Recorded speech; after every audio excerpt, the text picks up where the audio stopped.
Hi, this is Tim Slavin, CEO at TheShareGroup. You're here because you want to watch this video about how to do great cold calling.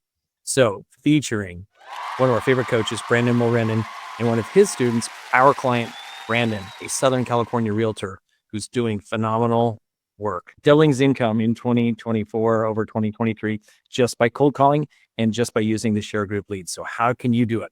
Follow this video along, take some notes.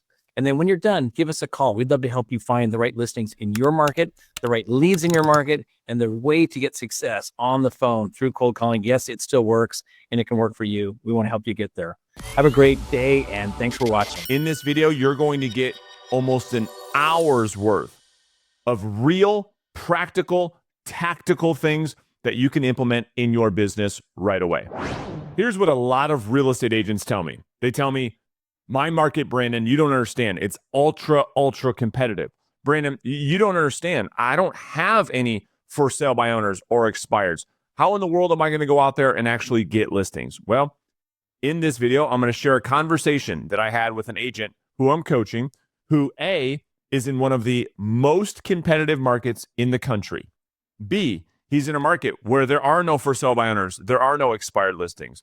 And C, the reason why I'm sharing this with you is not only is he in a market that's very tough, not only is he in a market where for sale by owners and expired listing and low-hanging fruit doesn't exist, he's in a market where he's brand new, meaning he just moved there.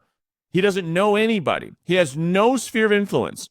And so I only say that to help break through any limiting beliefs that you may have when it comes to growing your real estate sales business. And in this video, we're going to break down his entire strategy. That's different than a lot of the other agents that I have on the channel. We're going to break down all of his systems. We're going to break down his mindset, his skill set, what happens when he gets a new seller. We're going to break all of that down. You did what you've done in the last 2 years in a brand new market. So it's one thing for an agent in their first year or two to come out of the gate and have a bunch of success when they're selling real estate in a market where they grew up, where they knew everybody. That was not the case for you. So you moved from Denver to essentially just south of San Diego. Is that right? South Orange County, so north of San Diego, in San Clemente. So it's right on the border of Orange County and San Diego County. It's the southernmost city in Orange County. And how many people did you know when you moved there? Like, did you have this huge sphere of influence? So like you moved there and you had all this business waiting for you? I wish I did, but I didn't. I knew one person, and funny enough, he's actually on the call. So that's a story for another time. So not only did you start as a brand new real estate agent, you started in a brand new market. You didn't even know anybody. And so share with people how you did your very first year in total gross commission earned, and then where you're at this year. Yeah, so I took the test in August of 22. I started actually like working probably like October 1st of 2022. Didn't close my first transaction until January of 23. So that was really kind of my first full year was, January to December of 2023. So that first year, I finished the year just under 200,000 in GCI. I was at like 198 and some change. And then this year closed and pending. So as of today, I'm at $391,251 closed and pending year to date. It's incredible. So you're going to do just about $400,000 in income in your second year in business. Is that right? Yeah, it is. And it's crazy to say that because, it doesn't feel that way, right? I'm sure you know that. Like it just, you don't really realize it until you put it down on paper. And in fact, I didn't even know that was the number until I wrote it out this morning. So it's kind of crazy. It is crazy because what were you doing before you got into real estate? So when I first got out here, I was a bartender actually. And I did that for a couple years, managed restaurants, bartended. Were you making $400,000 a year? No. I think the most I ever made in a year was like 60 grand or something like that. Yeah, it's crazy. So the people here want to know how you did it. Okay, so let's do this. We're gonna break down kind of what your business looks like, what the numbers look like. And so in speaking around 2024 numbers, How many listings have you taken so far this year? Let's see. I pulled a total transactions amount. So total transactions amount was 16 transactions. Yep. I would say probably around 11 of those were listings, just going off the top of my head. Perfect. Okay, so 16 closed transactions, and as we kind of break down your conversion funnel, if you will, what is your listing met to listing taken ratio? In other words, Brandon, how are you closing these days? When you go on 10 listing appointments, how many will you typically get? Yeah, so I got all the numbers right here. So net to taken right now, I'm at 55%. And I'm counting. So a lot of my business, just kind of due to the nature of what I'm prospecting, a lot of circle prospecting, a lot of them are kind of like hybrid preview appointments almost, I guess you could say. So in that number, I'm counting a couple of preview appointments that I went on where somebody ended up listing maybe with another agent down the line. So right at 55%. Yeah, and we're going to break all that down here in just a minute. So met to taken's 55%. We'll talk about how you got to that number. And then your listing appointment set to met ratio, what does that look like? 65%. 65%. We'll talk about that ratio. Your leads. So how many leads have you actually generated this year? And what is your lead to appointment set ratio? So since I've been tracking, which, in the beginning, I'll be honest, I wasn't super consistent with my tracking. I've generated 75 leads, and lead to appointment set is right at 23%. I love it. It's amazing. And then conversation to lead. So this is the big one that everybody likes to, we're going to talk a lot about this today. So we'll talk about how you're getting into these conversations in a second. But out of 10 conversations, let's just say, how many of those typically turn into a lead in your world? What's the percentage? So I'm at 5.7 contact lead. 5.7 contacts per lead. Yeah, 5.7% contact lead. Oh, 5.7%. Yeah, got it. Beautiful. Yeah. Love it. And then contacts per hour. Contacts per hour is right around 8 contacts per hour. Perfect. Okay. So now that we've got the numbers, we're going to kind of drill into each one of those, because this is where all the nuts and bolts come from. So people, hopefully you got something to write with. I'm going to take notes myself. I got a front row seat to this thing. So Brandon, let's get into it. What are your lead sources? First off, what are the lead sources that you're working right now? Yeah, so I would say 95% of what I'm working right now is like demographic circle prospecting. So it's downsizers, likely to sell, absentee owners. I'll call expireds and canceleds here and there if I see something that I like within, a geographical area that I want to work. But it's really just those demographic circle and expireds and canceleds.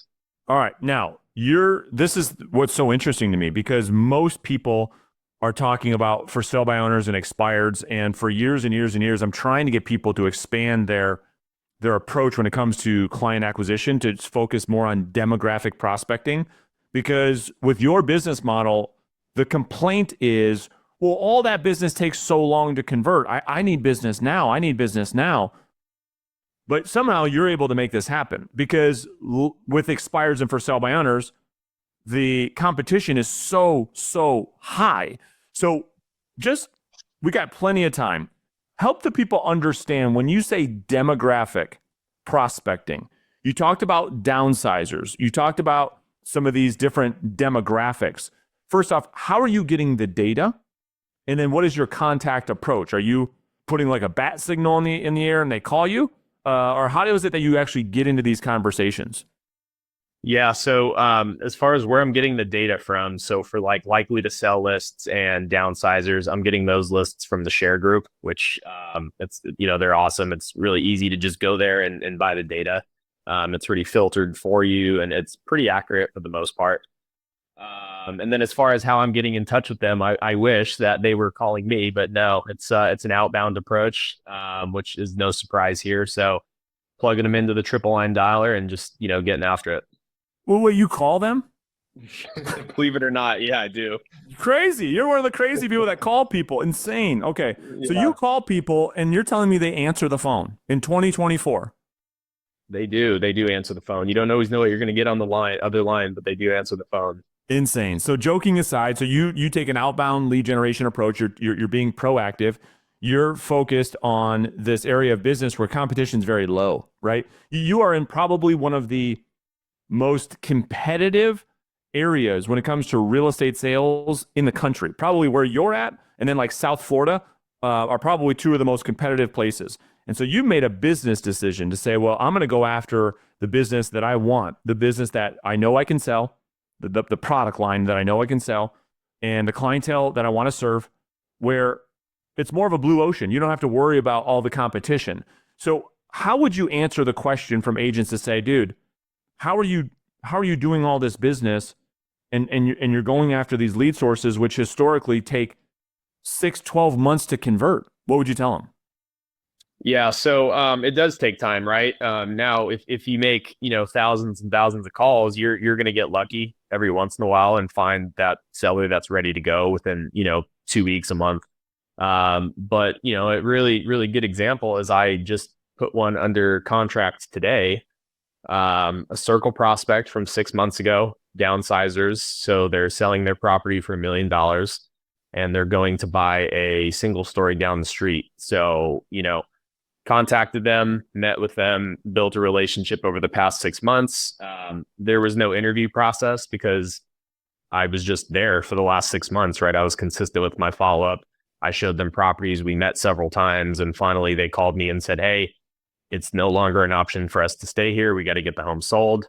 And, from contact to open contract, it was literally 6 months. So to answer your question, it does take time. But if you do it consistently and you're consistently hitting those numbers and you're building a pipeline, it kind of starts to it's a snowball effect almost. And then all of a sudden you're taking listings that you talked to 6 months ago, which is great.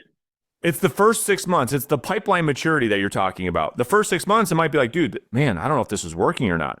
And then boom, you get one. You get a listing from someone you talked to 4.5, 5 months ago, and now you're in momentum.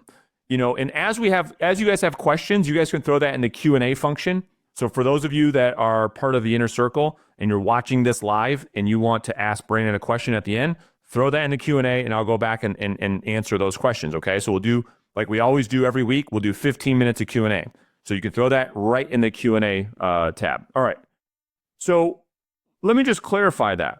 So if you sold 16 properties and the vast majority coming through this methodology of lead generation, how many of those were from people that you spoke to this year versus the people that you spoke to last year that just converted this year? I want to give people an understanding of this pipeline maturity thing, Brandon, because until you've experienced it, people can intellectually understand it, but they don't understand emotionally how it feels. So I don't know if you know the number off the top of your head or if you could give us your best guess, but how much of your business that you've actually got paid on in 2024 came from the work you did in 2024 versus the work you did in 2023? So I think it's kind of a skewed number. I think going forward, like if you ask me this question next year, I think it'll be more.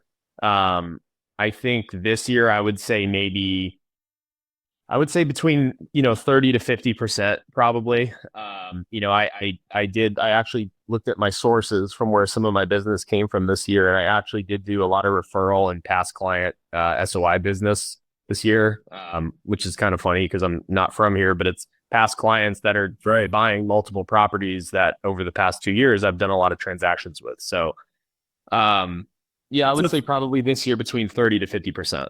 That's great. And that just keeps building and building. That's how your business continues to scale. That's how you went from your first year making 200 to your second year, you made 400.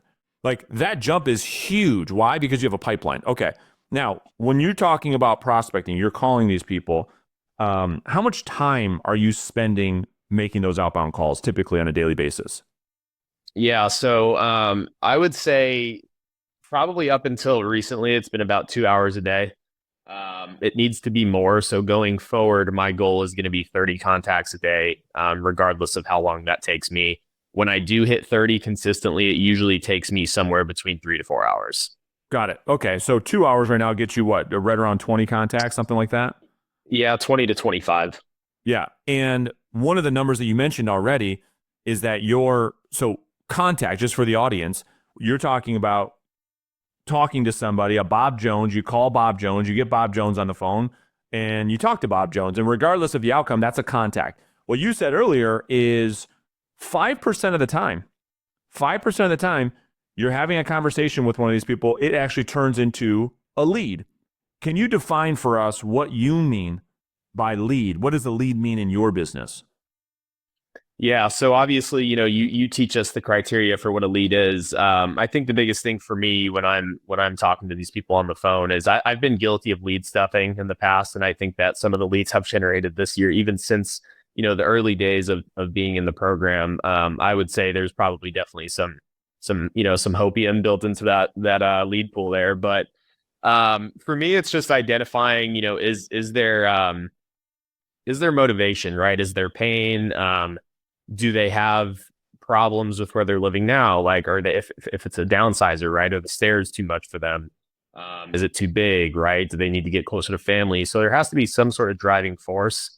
It can't just be, I would sell if I get this crazy price, because I think everybody would do that. So, that's been my biggest thing, is just drilling down what an actual lead looks like. So motivation, ability, right? Obviously, depending on what they tell me, I'll ask them, if you did get an offer in the next 30 days, 1 month, 2 months, is that something you could actually do? Or, do you have to wait until next school year? So just seeing, do they have the ability to actually move? Reason, again, why are you moving, right? And then timeline. So kind of just hitting on the DART framework. And then also, with a lot of my contacts, being that it's circle prospecting, I'm asking them if I can stay in touch. So I'm asking, would you hate me if I stayed in touch? Would, if I sent you my resume, would you throw it in the trash? Like, I'm just trying to slowly nurture these people over time. That way, when they are ready to transact, there's not much of an interview. It's just like, hey, come over, I'm ready to sell. So those are kind of the biggest things I'm looking for. I don't focus too much on whether or not they have an agent. It kind of just depends on how the initial conversation goes. If they lead me to believe that they do, then I'll ask them something along the lines of, how committed they are to working for that agent, even if I could provide them some sort of value. If that makes sense. Totally. I'm the same way, right? I mean, through that conversation, it naturally comes out. If we're talking about, hey, when the day comes and you're actually making a move, that's going to come out if they've already got somebody they're going to work with. And so what we're talking about, for clarity, is that every about 20 of those conversations, you're actually generating a lead. And here's the thing. Most agents won't do the work. They won't do the 20 conversations to get the one lead. They'd rather just pay a company to get the lead. You're able to generate it through your skill set. And that's why we love this business model so much. It's because, and I would make the argument that the leads these agents want to buy, Brandon, are nowhere close to the quality that you're able to generate, because you've had a personalized voice-to-voice conversation with them yourself. And so it's amazing that if you just are willing to put in the work, the leads are plentiful. Would you agree with that? 100%. It's funny you say that, because my previous brokerage, I came from somewhere where there were a ton of lead opportunities. So I got to see every single lead you can imagine. Zillow buyer leads, Zillow seller leads, home light leads. And these people, like, when you call them, I mean, it's terrible. Like, I think it's harder than like just a random cold call, right? Exactly. Because they want nothing to do with you, right? Half the time they're not serious. So, and granted, I wasn't paying for it. So, it wasn't like I was paying for it and I was wasting money on it. They were being provided to us, which was great. But 100%, just being able to have that natural conversation with somebody, and again, see if it's a relationship that it even makes sense to nurture or not. I mean, at the end of the day, that's what we're doing. Where you always say it, right? Red gumball, blue gumball. Like, you're looking for that one or two people that it makes sense to have a conversation with at another point down the road. And I think one of my biggest issues early on was I just tried to make everybody a lead, right? I was like, oh, like, you don't want to sell? Well, are you selling in 10 years? Cool. If you are, then I'm going to put you in my database, right? So it's just having that abundant mindset of like, who do I actually want to continue to spend time on? Versus, hey, if you're never going to do business with me, that's totally fine. Like, I'm just going to delete you out of my database and never have to worry about you ever again. Yeah, I love it. And we'll talk about follow-up in just a minute. Can you walk us through maybe some of the sales skills that you've learned that you use on the phone to handle these conversations, right? So you don't have to go through the whole script, but like, well, what is your approach with the conversation, and maybe what's one or two skills that you really utilize a lot when you're talking with these people over the phone? Yeah, I think the biggest thing that I've like when I look back to, not to get like too nitty gritty and detailed with like all the different types of language, but when I look back at, because I was cold calling before I got into your program, I just didn't know what I was doing, right? I was telling everybody I had a buyer. I was saying I have a buyer, right? And that never worked. But I think when I look at the difference, it's just being like forthcoming about why you're actually calling, getting permission to have the conversation. So the pattern interrupt has been huge. Again, you're opening up the conversation. And from there, with with the people that I'm calling, I'm going for disqualification right away. I'm asking something along the lines of, Brandon, that home over there off 123 Main Street. Tell me if I'm wrong, but I kind of get the feeling that you're going to tell me there's no way in hell you're ever selling that property, regardless of what the market's doing. Is that right? And I just kind of see what they say. And if they push back against me at all, I know that there's at least something there for me to dig deeper into, right? Whereas if they agree with me and they're like, yeah, you're gonna have to take me out of here in a casket, which I hear like 95% of the time, That's right. then it's like, what's the point? Like, cool, okay, have a great day, appreciate it, goodbye. That's it. So what you've learned, like this is what I've been talking about a lot lately, which is when we talk about disqualification, it's a term that is a little bit vague. And so the process of disqualification is understanding first that while prospecting, there are way more reasons as to why that person is not going to do business with you than there are reasons that they will. And so what you're doing is, because you've done this now for a while, right? You've learned that, dude, if I go into this call and I ask them, hey, are you interested in selling your house? It's a bad question, right? You're just setting yourself up to get a bunch of reflex counterfeit no's. So what you're doing is you're going after genuine no's. And you're doing that by actually getting in front of any objection you could ever get. You're the one actually bringing up the objection first and seeing if the prospect will agree with you. Is that right?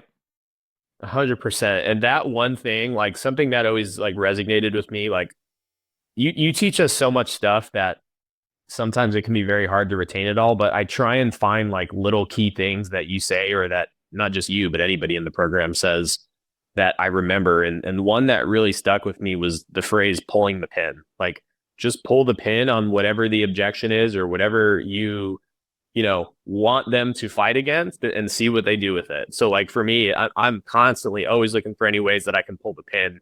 I mean, I'll even tell people, if they do show me that they're interested, or if I get some sort of insight that they might be interested in selling down the road, I'll even say something along the lines of, Brandon, can I be honest with you for a second? I kind of get the feeling you're going to tell me that even if you do sell this property next March, you probably already have an agent that you're going to do business with. Am I right? And I just see what they say, because I'm not going to ask them, do you have an agent that you're going to work with? It's so easy to just say yes to that question. Like, yes, get off the phone, goodbye. So So smart. yeah, I mean, I'm just, any chance I can get to use that language, I'm using it.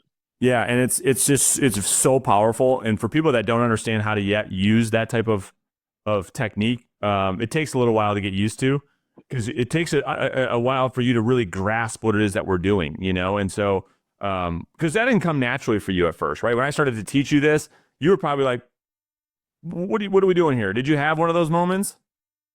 Yeah, I mean, I definitely, I wouldn't say I was skeptical, just because I'm the type of person where if I'm going to do something, like I already know on the forefront, I'm just going to like go all in on it, right? So I was never skeptical, but it was just like, kind of had that, like specifically the pattern interrupt. I remember thinking to myself, like, does this actually, like, what? Like it just didn't make sense to me at first. I was just like, this doesn't seem right. But then you start to do it and you realize, like, wow, okay, this is so much more powerful than I realized. Yeah, it's so advanced that the first time you hear it, you're like, there's no way it could work.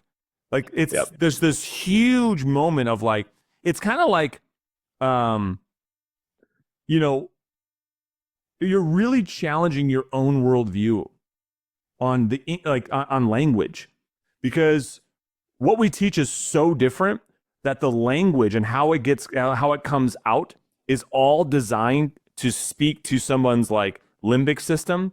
And so we don't speak like that. Normally, we don't speak that way. And so when you hear it for the first time, it kind of takes you back a second. So anyway, I'm always curious to see what techniques that you're finding that are working the best. Now, your business model especially is built primarily on lead follow-up, right? I mean, it's probably extremely rare, if ever, that you're getting listing appointments on the very first call. Would that be fair? Yeah. In fact, I'm looking at where my businesses came from this year, and I've signed 2 expireds. That's it. Like 2 expireds out of all the calls I made. Like it's not super prevalent for me.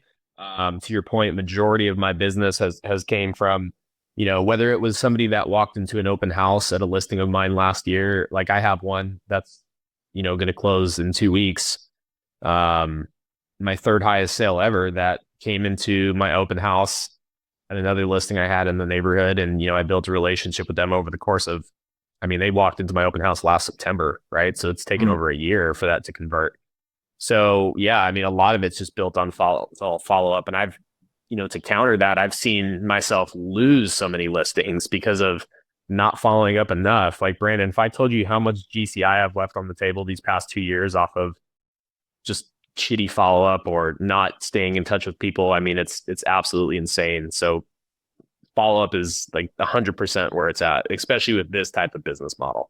Yeah, exactly. So let's talk about it. Like, what are you doing? How do you approach lead follow-up? What are your systems? Like, how, you generate a lead, kind of walk us through what happens. Yeah. So I want to preface this by saying it's still very much a work in progress. I still need a lot of work with my follow-up, but I am aware of it and I'm consciously trying to get better at it. So, I generate a lead and I kind of just follow what you've taught us, right? So I'll add them to my database. I'll send them a handwritten card and a scratch off ticket. Depending on how the conversation goes, I might mention something about the conversation, or I'll just send something generic like, hey, great chatting with you about 123 Main Street. I hope I'm lucky enough to earn your business in the future. From there, depending on if it's a, hot, warm lead or a nurture, which most of mine are nurtures, I'll add them to Mailbox Power. So I am using Mailbox Power. I just, copied all the templates that you provided to us, right? Obviously branded it with my information. On top of that, I'm sending usually like a weekly newsletter, just high level overview of the market. And, if I just listed something, I'll send that out, or if it's just sold. I leverage my team's stuff as well, right? So, and then outside of that, like I guess for more personal touches, you can say, I used to have a hard time with calling people, like if nothing happened, because it was just like, hey, I want to check in, right? Sure. And nobody wants to be that guy. So I've tried to not limit my follow up, but I try and be very intentional, right? Mm-hmm. Like, hey, Braden, 123 Main Street just got listed down the street. That's super high price. What do you think about that? Right. So it's just more about staying top of mind, right? Because these people, whether it's a circle prospect or not, like there's always somebody else. There's always somebody else calling them, reaching out to them. I'm sure they know 5 agents. So it's like you just got to be the last man standing in the sense of you've just stayed in touch with them for the longest. That's it. So let me just clarify a couple things. So what you just said, I want to help everybody. Everybody struggles with the follow-up call until they do what you just said. So number one, you've got them set up on Mailbox Power. And are you sending them the monthly seller nurture mailer? Yep. Just there's like 12 different templates and one a month. One a month. Okay. And then you're sending them an email, weekly newsletter, recapping the market. That's easy, right? You put it together, boom, goes out to everybody. Super scalable, right? Easy to deliver. Both of those are fully leveraged, right? They don't take any of your time to do. And then the calling, if you build the call around setting yourself up with a actual MLS active pending sold search, it's, if you're going to do with nurtures, and to your point earlier, everybody always wants to argue that when I ask them to call a nurture monthly, well, Brandon, they're a year out. They never not get the business because they follow up too much, but they always not get the business because they don't follow up enough. And so instead of trying to say to yourself, okay, isn't that a little bit too much? Well, if you actually call with a purpose, to your point, which is all you have to do to simplify the whole thing is if you set yourself up on a search, you look at the search, okay, there's Bob Jones. I owe him a phone call. He's on my monthly nurture list. And just pull up your MLS. Look at the last one it sent you, right? You just look at one. What went active? What went pending? It's not hard. And all you do is reference one of the things on there. Hey, listen, I had you on my mind. It looks like Brandon, a property had just sold. I didn't know if you knew that. And I just tell them what happened. It was listed for X amount of price for X amount of days, and they got this for it. Did you know that? And then it puts me right back in the conversation. I know the last time we spoke, you guys, I know you're not doing anything until next spring, but like I told you, I'm going to make sure that between now and then that you know exactly what's going on so that when the day comes, you know how to navigate this real estate market. Cool. And then to your point, that's when the business is won. Because you do just those three things, right? Generate leads, send out a handwritten card, send them up on Mailbox Power, set them up on the weekly newsletter, and then call them monthly. From that moment to the day they're ready to go, tell us about what you have to do with the presentation to win the business or the lack of. Talk to us about that. Yeah, there is no presentation. Like, it's funny. I have one specific example that I can think of. When I got, so like early last year, the broker that I was with, he took a listing that was like way out of area that he wanted nothing to do with. So he literally was like, hey, I'll pay you $5,000 to go like do the open house and basically like manage the listing. Like, you know what I mean? Like basically, yeah, like it wasn't my listing, but I was like, sure. I didn't have anything else going on at the time. And, manage the listing start to finish. And then after it sold, what I did was I had my title guy provide me a list of, like next sellers, right? Like AI generated next sellers or whatever, people with high equity. Yeah. I called around the sale and just said, hey, we just sold 123 Main Street, blah, blah, blah. We had this amount of offers. We sold it for this much over the ask price. I was just curious if you guys have had any thoughts of making a move. Brandon, this is back when I had no skills, right? So whatever I said was probably a lot worse than that.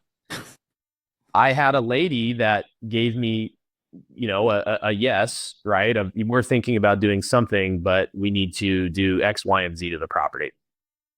Keep in mind, never met this lady. Followed up with her for 9 months consistently. Finally, gave her some advice on, like renovations that they could do to the property to make it sell for top dollar. From start to finish, it was about a 9-month process. She calls me and says, hey, we're ready to sell. Why don't you come down? Drove down, met her husband and the sister for the first time, right? Went through the contract. Like, there was no presentation. It was just like, hey, let's go through the contract. Let's sign it up. I took pictures that day. It was sold a month and a half later, right? So I met these people twice and, it led to a $20,000 paycheck. So it works. If you do it consistently and if you're consistent in the follow-up, it works. All the deals that I've lost has not because I've followed up too much. It's because I didn't follow up enough. That's right. That's exactly right. So what happens when you actually get a listing? Like, do you have a process? Like, how do you communicate with the seller? How do you ensure that your client has a good experience? Could you give us just maybe a 10,000 foot view of like your listing process? Yeah. So I can tell you that it's, again, very much a work in progress. I had a conversation with Rob Neely about this. And I was like, dude, we were talking just about, different markets. And he was like, I got 30 listings right now or whatever crazy amount of listings he had. And I was like, man, I have 5 listings right now and I'm all over the place. Right. And he's like, you need to work on your systems. So for me, I'm definitely fine tuning my systems. And right now I don't have a set in stone. Like, I send out client recaps on Mondays. That's what I'm working towards. Probably like a one-time weekly, kind of just like, here's what's going on. Here's activity. Here's how many showings we had. So, I would say in terms of communication, I'm probably a little too free in terms of how available I make myself to my clients. But again, that's a work in progress. But I think, one thing I can say is, I feel very confident that my clients would say that, I am very, honest with them. I'm very transparent with them. I tell them the good and the bad, right? Like, I don't sugarcoat things. And I think they appreciate that. So, from start to finish, I take a listing. My market you have to, I would say you might need to, like, people expect a lot here in Orange County. I'll put it that way, Sure. right? They want you to put a lot into their property, and they like the kind of the flashy stuff. Sure. Where are you going to market it? Are you going to stage it? Are you going to do this? Are you going to do that? So, from start to finish, if I take a listing, I'll usually have a stager come through and walk it and just tell me, here's what we could do. She'll give me a budget, and then I'll talk with the client about that and say, hey, here's what it looks like. Here's a couple options of how we can, either cover this together, or here's what it looks like for you to take on that cost, right? From there, we do obviously professional photography, videography, and then from there, I'm big on inviting the neighbors, right? So I'll call around to the neighborhoods, invite everybody to the open house, because you want to create that buzz. That's right? right. You want to create the buzz. You want to get people there. Are you doing real quick on that? Just I don't want people to miss that. Are you doing an open house that opening weekend for every listing you take? I try to, yeah. If I have more than one, then sometimes I have to leverage it. But I usually always try and be there for the first one. I'll usually do like a twilight open house with like some wine and cheese and crackers or something like that. Yep. That's worked really well for me in the past. In fact, I did that at one of my listings last year. That led to another listing this year because they came to the open house and they were like, "Oh, we loved what you did there."